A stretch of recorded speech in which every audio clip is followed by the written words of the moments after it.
मेरे प्यारे बच्चों, एक बार फिर से आप लोगों का क्लास 9 में स्वागत है। तो जैसा कि हम लोग क्लास 9 में अभी पांचवा चैप्टर पढ़ रहे हैं। पांचवा चैप्टर में जितनी भी परिभाषाएं हैं और जितनी भी अभिगृहित अभिधारणाएं हैं, सभी को आप लोगों को बताया गया। आप इससे पहले वाले वीडियो में जाके अवश्य उसे देख लें और ठीक तरह से समझ लें, तभी इस वीडियो को देखें। तो अब जो है हम लोग प्रश्नावली 5.1 को पढ़ेंगे और इसे ठीक तरह से समझने की कोशिश करेंगे। तो जैसा कि इसमें आप देख रहे हैं कि निम्नलिखित कथनों में से कौन से कथन सत्य हैं और कौन कथन असत्य हैं। अपने उत्तरों के लिए कारण दीजिए। तो इसमें सत्य और असत्य का हमको पता लगाना है। तो इसके लिए हम लोग सबसे पहला नंबर क्वेश्चन देख सकते हैं कि एक बिंदु से होकर केवल एक ही रेखा खींची जा सकती है, ऐसा कहा गया है। अब हमें यह पता लगाना है कि यह सत्य है या असत्य है। तो जैसे देख सकते हैं कि आप एक बिंदु हम लेते हैं, इससे होकर क्या एक ही रेखा आप खींच सकते हैं? यह बिंदु P से होकर नहीं, इससे होकर हम बहुत सारे रेखाओं को खींच सकते हैं बच्चों। तो इसलिए यह जो पहला कथन होगा क्या हो जाएगा? आपका असत्य हो जाएगा। पहला कथन असत्य हो जाएगा। अब दूसरे कथन में हम लोग चलते हैं। कहता है कि दो विभिन्न भिन्न बिंदुओं से होकर जाने वाली असंख्य रेखाएं हैं। तो दो बिंदु अगर हम ले लें, दूसरा नंबर में देखिए, अगर दो बिंदु हम ले लें और इससे होकर कितनी रेखाएं खींची जा सकती हैं? तो बताइए बच्चों, इससे होकर आप कोई भी रेखा खींचेंगे तो बार बार अगर इसी दोनों बिंदु से होकर गुजरनी है तो हम क्या करते हैं? एक ही रेखा खींच सकते हैं। अगर हम इस तरह से खींचने की कोशिश करें तो यह जो रेखा है आपका L, जिसका नाम हम रखें, यह B से होकर नहीं गुजरती है। तो इस तरह से दूसरा जो कथन है यह भी आपका क्या हो जाता है? असत्य हो जाता है। अब तीसरे के तरफ चलते हैं। एक शांत रेखा दोनों और निश्चित रूप से बढ़ाई जा सकती है। तो यह आपका अभिधारणा में भी लिखा हुआ है, आप दूसरे अभिधारणा को देख सकते हैं। तो यह कथन जो है आपका क्या हो जाएगा? सत्य हो जाएगा। तो इसके लिए आप क्या लिखेंगे कि यह जो तीसरा नंबर है आपका क्या है? सत्य है। उसके बाद चौथे नंबर में चलते हैं। यदि दो वृत्त बराबर हैं तो उसकी त्रिज्याएं भी बराबर होती हैं। तो सही बात है भाई। अगर दो वृत्त आपका बराबर है, मान लीजिए एक वृत्त ये रहा और दूसरा वृत्त सेम साइज का है, दोनों सेम साइज का है, तो इसका मतलब क्या हो गया कि इसकी त्रिज्याएं भी बराबर होगी। तो यह क्या कैसा कथन हो गया? आपका सत्य हो गया। चौथा नंबर भी आपका सत्य हो जाता है। पांचवा नंबर देखिए, कहता है कि आकृति 5.9 में देखना है। तो चलिए उसको बाद में देखेंगे। यहाँ पर देख सकते हैं आप A B equal to P Q है, अब P Q equal to X Y है। तो निश्चित रूप से A B equal to X Y होगा। अगर एक दूसरे के बराबर है, दूसरा आपका तीसरे के बराबर है, तो पहला तीसरे के बराबर ही होगा। इस तरह से यह भी कथन आपका क्या हो जाता है? सत्य हो जाता है। तो इसको भी हम लोग क्या लिखेंगे? सत्य लिखेंगे। अब क्वेश्चन नंबर 2 में हम लोग बढ़ते हैं। क्वेश्चन नंबर 2 में यह कह रहा है कि निम्नलिखित शब्दों को परिभाषित कीजिए, है ना। ये देखिए आपका, इसे जो है परिभाषित आपको करना है। समांतर रेखाएं क्या होती हैं, लंब रेखाएं क्या होती हैं, रेखाखंड क्या होता है, उसके बाद वृत्त की त्रिज्या क्या होती है, वर्ग क्या होती है। तो आइए बच्चों, इसको हम लोग परिभाषित करते हैं और इसकी परिभाषा को आप निश्चित रूप से अपने कॉपी में लिखेंगे और उसे याद भी कर लेंगे। सिर्फ लिख के छोड़ेंगे नहीं, उसे याद भी कर लेंगे आप लोग। तो चलिए, सबसे पहला परिभाषा हमारा है क्या? समांतर रेखाएं। तो समांतर रेखा किसको कहते हैं? दो रेखाएं इस प्रकार हो कि एक दूसरे को कभी प्रतिच्छेद नहीं करे। अब दो रेखा हम लोग खींचना प्रारंभ कर दिए इस तरह से, है ना। इसको इस बढ़ाते चले जाएंगे तो ये दोनों रेखाएं जब एक दूसरे को कभी प्रतिच्छेद नहीं करें, तो ऐसी रेखाओं को हम लोग कैसा कहते हैं? समांतर रेखाएं। तो अगर यह भी कह सकते हैं जब दो रेखाएं एक दूसरे को अनंत पे प्रतिच्छेद करें, तो बच्चों अनंत तक तो हम लोग पहुंच ही नहीं सकते हैं।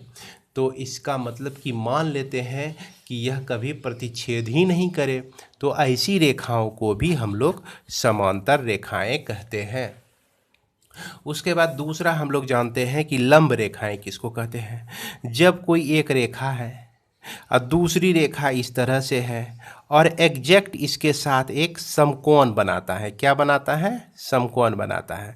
तो यह जो आपका पहली रेखा है दूसरी रेखा की लंब रेखा कहलाती है। तो लंब रेखा का डेफिनेशन आप इस तरह से भी लिख सकते हैं। इसके बाद हम लोग जाने कि रेखाखंड किसे कहा जाता है। तो रेखाखंड क्या होता है कि समतल पर, ये जो आपका हो गया समतल हो गया, पर दो बिंदुओं को मिलाने वाली रेखा, दो बिंदुओं को मिलाने वाली रेखा, यही रेखा एक ही रेखा यूज हो रही है, लेकिन मिलाने वाली जो रेखा है तो रेखा का कुछ हिस्सा लिया गया है, तो इसी को हम लोग क्या कहते हैं? रेखा खंड कहते हैं। इसके बाद हम लोग जाने कि वृत्त की त्रिज्या क्या होती है। तो बच्चों वृत्त की त्रिज्या होती है कि अगर किसी वृत्त के केंद्र को परिधि के किसी बिंदु पर मिलाई जाए, केंद्र को परिधि की किसी बिंदु पर मिलाई जाए, तो यह जो होता है आपका त्रिज्या कहलाता है। ये त्रिज्याएं जो है हर एक जगह आपस में क्या होती हैं? बराबर होती है। कहीं भी मिला दीजिए आपको यह त्रिज्या मिल जाएगी। तो वृत्त के केंद्र एवं परिधि के किसी बिंदु को मिलाने वाली रेखाखंड वृत्त की त्रिज्या होती है। आप इस तरह से इसको लिख सकते हैं। इसके बाद हम लोग जाने कि वर्ग क्या होता है। एक आयत जिसकी चारों भुजाएं बराबर होती हैं तो वर्ग कहलाता है। तो चलिए बच्चों पहले आयत समझते हैं हम लोग। तो आयत तो ये होता है कि इसकी आमने सामने की भुजा बराबर होती हैं, यह आयत हो गया आपका। अब इसी आयत में इस तरह से कर दिए कि चारों भुजाएं इसका बराबर हो जाए। क्या हो जाए? चारों भुजा बराबर हो जाए, तो इसको हम लोग क्या कहते हैं? वर्ग कहते हैं। तो एक आयत ही वर्ग कहलाता है। कब? जबकि इसकी चारों भुजाएं क्या हो? बराबर हो। इसके बाद हम लोग देखेंगे क्वेश्चन नंबर 3 को। तो क्वेश्चन नंबर 3 में बच्चों क्या है, आप बुक से ही देखिए। 3 में कह रहा है कि नीचे दी हुई अभिधारणाओं पर विचार कीजिए।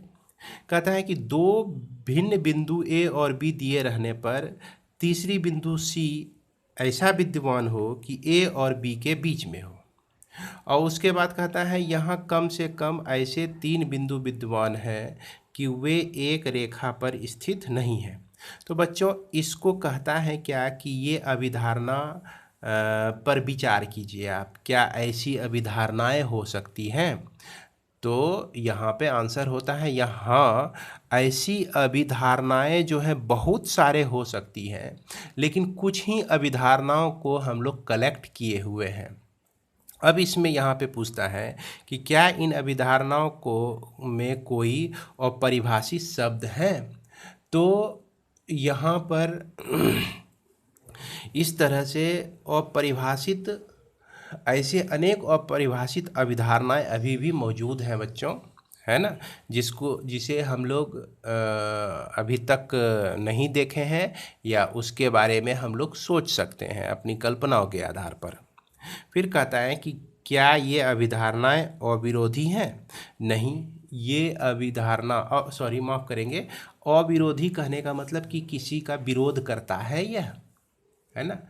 तो कहेंगे कि अविरोधी कहने का मतलब हो गया कि यह किसी का विरोध नहीं करता है, यह किसी का विरोध नहीं करता है। तो सही बात है कि यह अभिधारणा जो है किसी अभिधारणा को विरोध नहीं करता है। जितना अभिधारणा हम पढ़े हुए हैं, ऐसी बात नहीं है कि उस अभिधारणा को ये अभिधारणाएं जो है गलत साबित करती हो। तो यह अविरोधी है, सही बात है। क्या ये यूक्लिड की अभिधारणाओं से प्राप्त होता है? तो यह यूक्लिड की अभिधारणा से प्राप्त होता भी है और नहीं भी होता है। अगर यूक्लिड की अभिधारणा कहा जाए तो यूक्लिड की एक ही अभिधारणा है आपका अभिगृहित 5.1, जिसमें हमको कहता है कि दो बिंदु से होकर एक ही रेखा खींची जा सकती है। तो यहाँ पर हम देखते हैं कि कम से कम 3 बिंदु हैं और इसके ये जो एक तीसरा बिंदु है इसके ऊपर स्थित है। तो यह जो है इससे अभिधारणा 5.1 से मिलता जुलता है आपका। अब थोड़ा सा आप लोग इसे इस तरह से भी देखें कि मान लीजिए कि 3 बिंदु हम लेते हैं, 1 बिंदु, 2 बिंदु, 3 बिंदु। तो ये तीनों बिंदु एक लाइन पर भी हो सकती है और 1 बिंदु, 2 बिंदु और 3 बिंदु, ये तीनों बिंदु एक लाइन पर नहीं भी हो सकती है ना।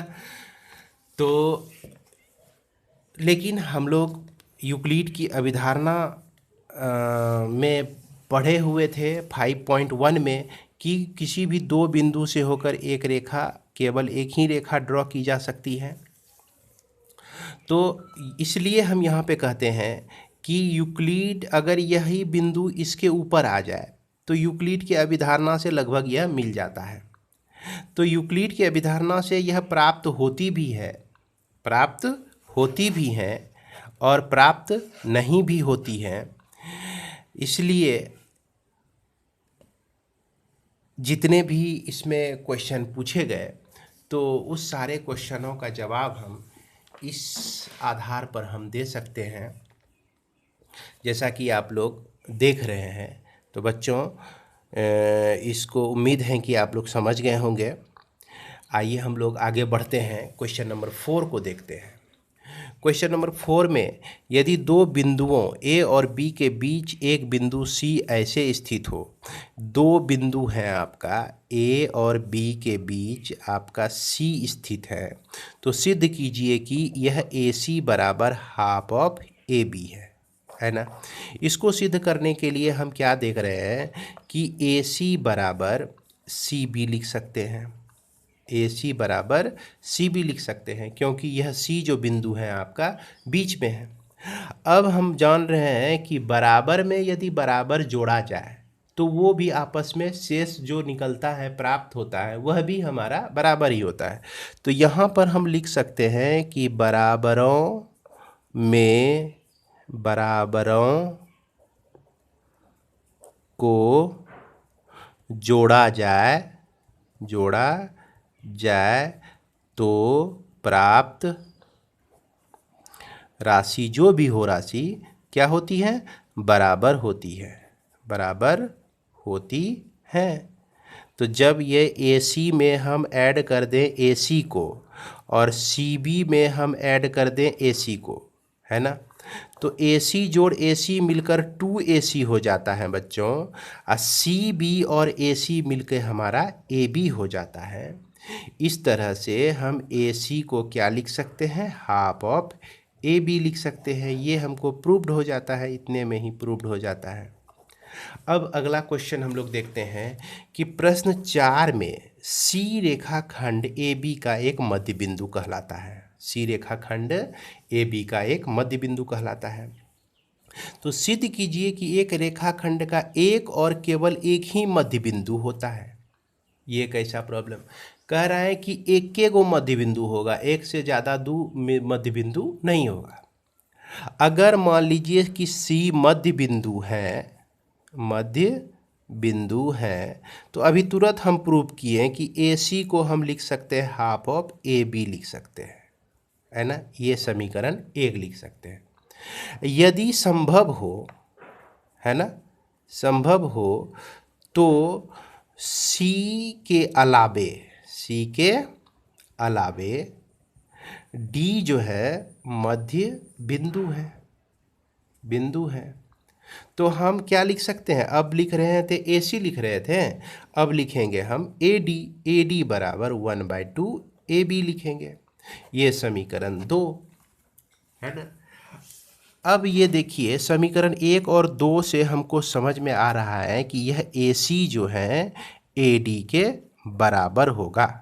यानी कि इस पर जो D कोई बिंदु माने हुए हैं, यहाँ से AC और यहाँ से AD दोनों बराबर तभी न होगा जब जो है जब C और D जो है D संपाती होगा, है कि ना।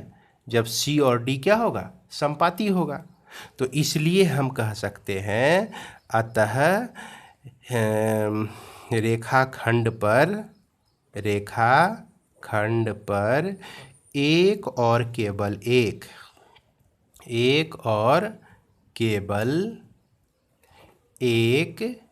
ही मध्य बिंदु होते हैं। इसे आप लोग अपनी कॉपी में लिख लेंगे और उम्मीद करता हूँ कि यह आपको समझ में आ गया होगा। इसके बाद हम लोग क्वेश्चन नंबर 6 में चलते हैं। क्वेश्चन नंबर 6 में देख रहे हैं कि आकृति दी गई हुई है। किताब में देखिए आकृति 5.10 दिया गया है। इसमें कहता है कि AC और BD जो है यह AC और BD बराबर है, तो सिद्ध कीजिए कि AB और CD यह आपस में बराबर होंगे। तो यहाँ पर हमको AC बराबर BD दिया गया है ना। अब यदि हम क्या कहते हैं AC में भी माइनस कर दें BC को और BD में भी माइनस कर दें BC को, तो बताइए कोई फर्क नहीं पड़ता है। क्यों नहीं पड़ता है? क्योंकि बराबरों में अभिधारणा का मतलब कि यूक्लिड की अभिधारणा कहती है कि बराबरों में से बराबरों को घटाया जाए तो शेष फल जो होता है, शेष फल भी क्या होता है, बराबर होता है। तो इस पोस्टुलेट्स को जरूर लिखेंगे हम लोग, यानी कि यह जो अभिधारणा है इसको बगल में जरूर लिखेंगे, तभी यह हमारा प्रूफ समझा जाएगा। अब देखिए AC में हम BC को घटा दिए तो क्या बचा, हमारा AB बच गया। उसके बाद BD में BC को घटा दिए तो क्या बच गया, हमारा CD बच गया। तो यही तो हमको प्रमाणित करना था, है ना बच्चों। बड़ी आसानी से इसे हम प्रमाणित कर सकते हैं और यह क्वेश्चन जितने नंबर का होता है 3 या 4 नंबर का हम प्राप्त कर सकते हैं। इसके बाद हम लोग जाने कि यूक्लिड की अभिगृहीतों की सूची में दिया हुआ यूक्लिड अभिगृहीत 5 एक सर्वव्यापी सत्य क्यों माना जाता है ना। अभिगृहीतों की सूची में अभिगृहीत 5 को जो है एक सर्वव्यापी सत्य क्यों माना जाता है, इस पे हम लोग विचार करते हैं, है ना। तो अब यहाँ पर देखिए अभिगृहीत 5 कहता क्या है, पहले इसके बारे में हम लोग सुने। तो पूर्ण अपने भाग से बड़ा होता है, पूर्ण अपने भाग से बड़ा होता है, जिसका एग्जाम्पल हम लोग पिछले वीडियो में भी हमने समझाया था कि जैसे देखिए कि यह मार्कर आपका पूर्ण है ना, और इसका भाग कर दिए थे हम। तो भाग कर दिए मतलब कि इसको हमने तोड़ा, तो तोड़ेंगे तो नहीं, इसको खोल दिए, 2 भाग कर दिए। अब देखिए कि यह जो आपका पहले कैसी थी, पहले यह इस तरह से थे देखने में।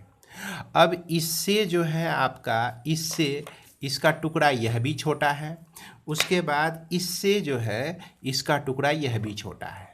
तो इसी आधार पर हम यहाँ पर क्या कह सकते हैं कि पूर्ण अपने भाग से क्या होता है, बड़ा होता है। पूरा जो ये पूरा है वह अपने भाग से बड़ा होता है।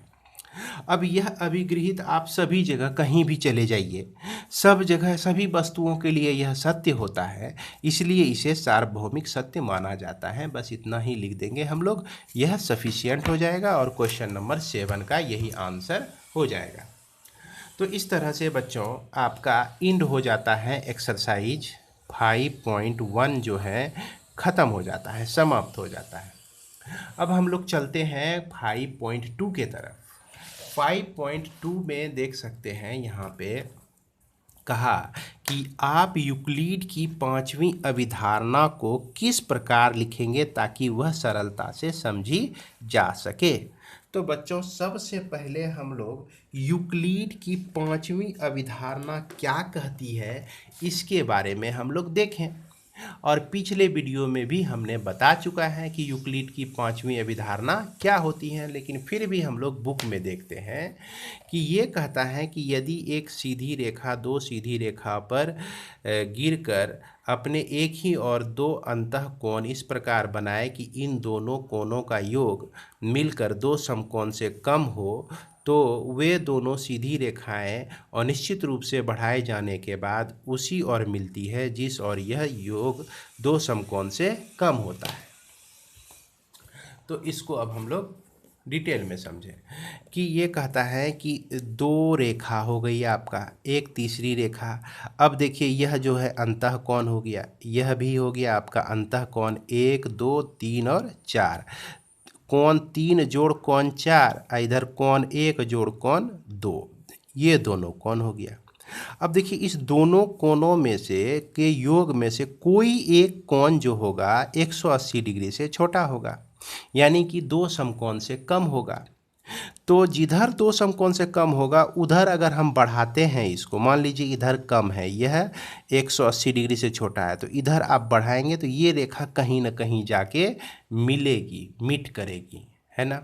अब इसी चीज़ को हम दूसरे शब्दों में देखिए किस तरह से लिख सकते हैं। प्रत्येक रेखा L उस पर नौ स्थित प्रत्येक बिंदु P, कोई भी रेखा L है, इस पर कोई बिंदु हमारा P है ना, इसके इस पर स्थित नहीं है, ये P बिंदु बाहर है। एक और द्वितीय रेखा M ऐसी होती है जो P से होकर जाती है और L के समांतर होती है।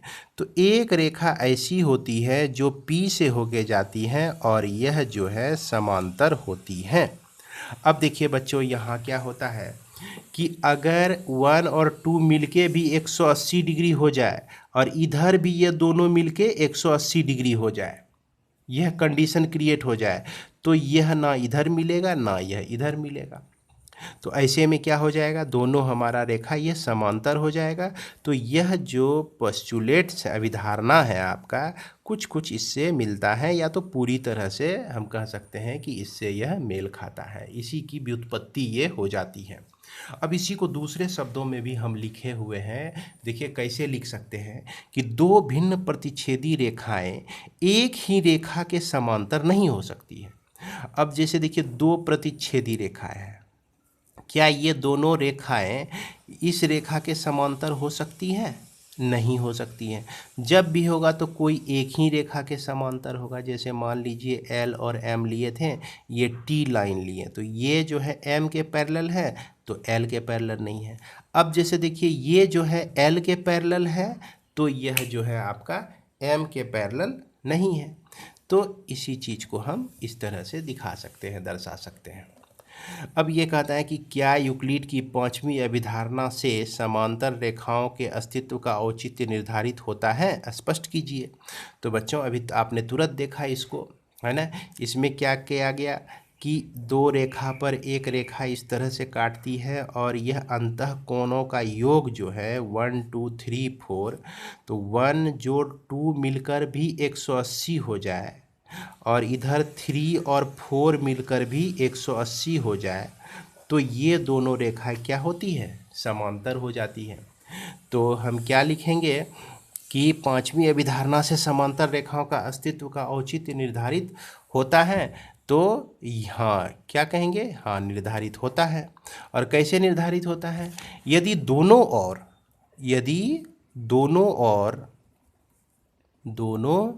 और अंतः कोणों के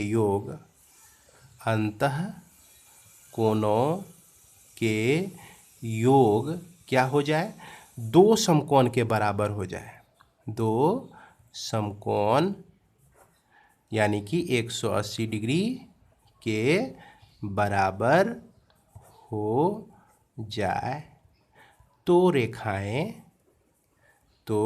रेखाएं क्या होती है, रेखाएं समांतर होती हैं। तो हमें उम्मीद है कि आप इसे समझ गए होंगे। और आप लोगों को करना क्या है